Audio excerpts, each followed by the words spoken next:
Alors, bonjour à tous.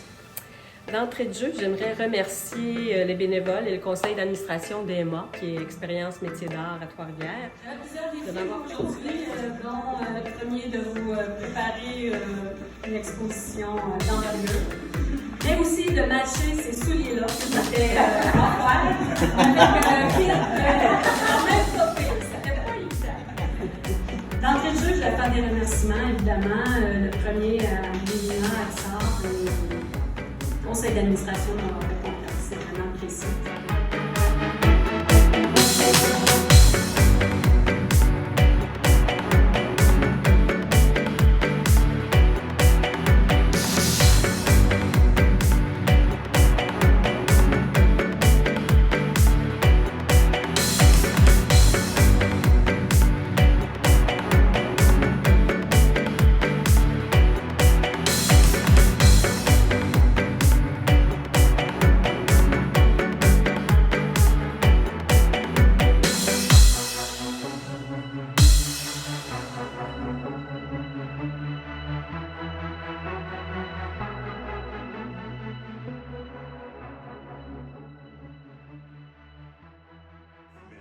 Alors donc cette belle année internationale du verre, nous la célébrons grâce à Sylvie Savoie avec sa très belle exposition que vous avez eu l'occasion de visiter déjà.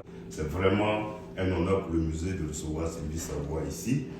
Et puis je voudrais souligner donc la qualité, non seulement la qualité de cette exposition, mais la qualité de l'artiste. D'abord en amont pour le travail qui a été fait, puis surtout en plus pour le vernissage, le montage de l'exposition. Parce que j'ai vu un peu le travail avec l'aide de son conjoint. Tout le travail qui a été fait pendant 2 jours, c'est énorme. Alors, félicitations Sylvie, et puis merci encore une fois.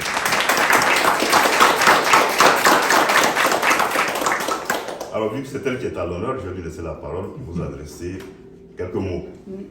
Merci, Monsieur le Directeur, pour ces bons mots, c'est grandement apprécié. J'aime toujours commencer avec des remerciements. Donc, les premiers à toi, mon cher François, et au conseil d'administration de m'avoir fait confiance. Je voudrais aussi remercier mon directeur artistique préféré,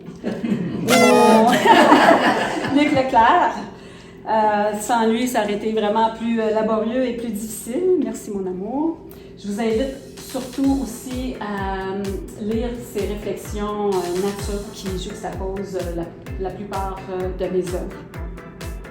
Et un gros merci à vous tous de votre présence. Ça me touche beaucoup car on sait qu'avec la pandémie, on n'a pas toujours le réflexe de sortir, aller voir des choses. Donc, votre présence est grandement appréciée. Ça fait 15 ans que je me passionne pour le vitrail et le verre fusion. Ma formation comme cartographe me destinait tout naturellement à la création au graphisme de la ligne et aux aplats de couleurs. De là le lien avec le vitrail. Ça s'est venu tout naturellement. Pourquoi une exposition en 2022? Je ne sais pas pour vous, mais moi, je sais exactement quand j'ai réalisé que la pandémie serait longue et ardue. J'étais aux 3/4 de mon entraînement pour mon premier marathon à Drummondville, à la course des Chênes-Toits, quand elle fut annulée. Donc, je me suis retrouvée avec beaucoup de temps. Donc, dans la première année, j'ai fait mouvement nature, des vitraux avec des lignes qui s'entrecroisent. Et comme j'ai dit à quelques-uns aujourd'hui, j'ai par la suite fait un lien avec la fameuse courbe qu'il fallait aplatir durant la pandémie. Ça vient un peu de là inconsciemment.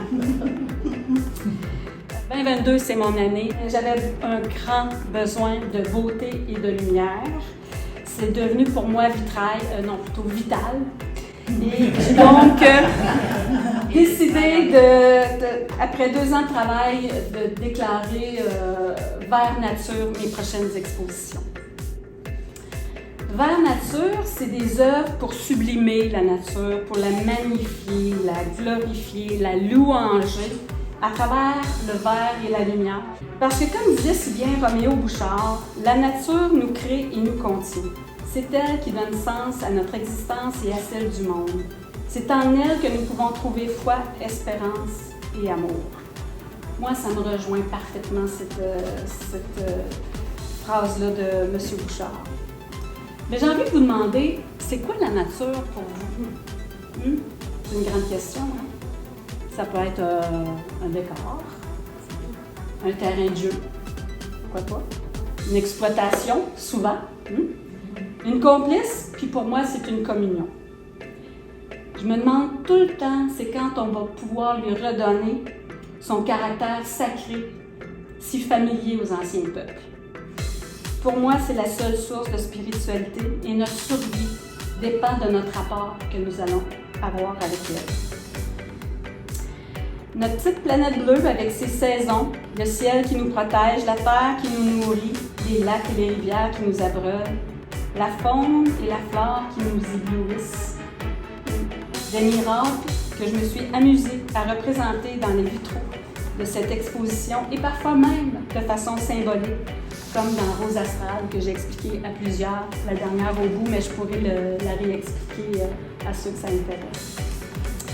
Merci donc de partager avec moi la magie et la lumière de mon univers.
Sylvie Savoie, artiste verrière. Elle n'a pas vraiment besoin de présentation puisqu'il y a la lumière dans ses yeux, donc dans ses œuvres. Puisqu'il y a la magie dans son cœur, donc dans ses couleurs. Pas besoin, vraiment non plus, de se casser la tête ni de grands discours puisque la passion passe dans ses mains, donc dans ses vitraux. Alors comment présenter Sylvie Savoie comme une fabricante de lumière, une artisane du beau, créative, passionnée, organisée et, ma foi, obsédée par le verre. Et comment ne pas tomber sous le charme de l'œuvre de Sylvie face à cette exposition qui en dit si long sur elle.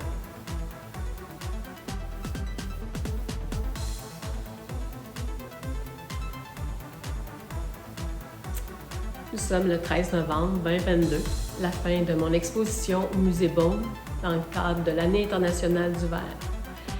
Ça se termine aujourd'hui, Luc et moi l'ont démonté. C'est une année incroyable qui vient de se terminer ici. Je suis très heureuse des commentaires que j'ai eus. Et donc, nous faisons une dernière petite tournée avant que nous démontions le tout. Suivez-moi. Je la trouve encore très impressionnante. Je suis encore très fière de ce que j'ai pu réaliser dans les 2 dernières années. Le verre, ça me passionne et comme dirait mon chéri, ça m'obsède tout autant, même après cette année très excitante et très demandante en énergie. Je suis très heureuse de tout ça.